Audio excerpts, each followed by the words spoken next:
سلام. همه چی از یه روز خیلی ساده شروع شد. یه روزی که داشتم لباسای رایمون پسرم رو جمع می کردم، یه بلوز کوچولو که یه زمانی تنش گم می شد، الان دیگه براش کوچیک شده بود. اون لحظه یه چیزی توی دلم لرزید. به خودم گفتم کاش می شد زمان رو نگه دارم. کاش می شد این کوچیکی و این بوی بچگی هیچ وقت تموم نشه.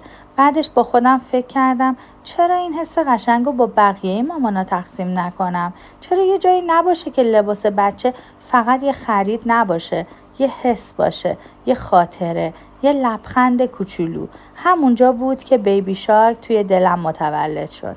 یه دنیای کوچیک از عشق مادرها، جایی که هر لباس با عشق انتخاب میشه برای اون کوچولویی که داره دنیای یه مامان رو قشنگ‌تر میکنه. بیبی شارک از دل یه مامان برای دل همه مامانا.